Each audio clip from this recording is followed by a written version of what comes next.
یکی از درگاه‌های ورود شیاطین، دیگه من وقتی میگم شیاطین دیگه شما تا تهش رو بخونید دیگه، یکی از درگاه‌هایی که میتونه شیاطین رو وارد زندگی بشر بکنه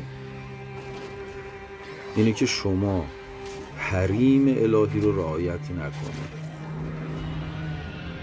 متوجه عرایزم هستی؟ یعنی هر چیزی که جزو حرمت‌های الهی باشه شما رعایت نکنید. من یه موضوع مهمش رو عرض میکنم، مثلا دیدن فیلم‌های پورن.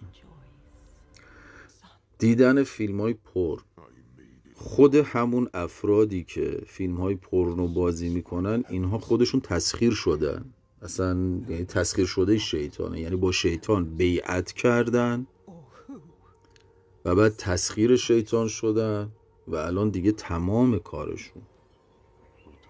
تسخیر شدگی فقط اونی نیستش که شما میبینید یه فردی داره عذاب میکشه بعد مثلا خودشو به در و دیوار میزنه یا حالتهای اختلالات روانی شدید داره که مثلا برای اینکه بهتر راهنماییتون بکنی شبیه طیف اسکیزوفرنی باشه.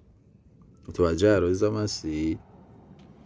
فقط اونطوری نیست، کسانی هستن که تسخیر شده شیطانن اما هیچ علائم محسوسی شما نمیبینی درونشون، یعنی چیزی رو نمیبینی، حس نمیکنی، با اعمالشون میتونی بفهمی و باید دقیق باشی.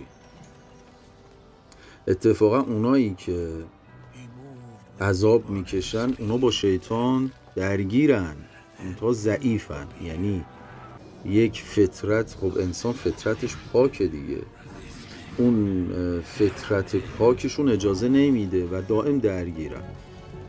ببینید مثل این میمونه که یکی رو با کتک مجبور به یه کاری میکنی، یکی رو نه بهش میگه این کارو بکن انجام میده، یکی اصلا خودش میره انجام میده، اصلا نیازی نیست بگی، کارشو میدونه. یه همچین مثالی میشه برای افراد زد. من وایسا رو کوتاه میدم که شما از زیاد خسته نشید، ولی بسیار مهمه. برای پیوستن به کمپین مبارزه با شیاطین ما رو سابسکرایب کنید و برای اطلاع از ویدئوهای آموزشی و چالشی سید پیشوا زنگوله کنارش رو فشار بدید. و اگه از این ویدئو خوشتون اومد لطفا ما رو لایک کنید.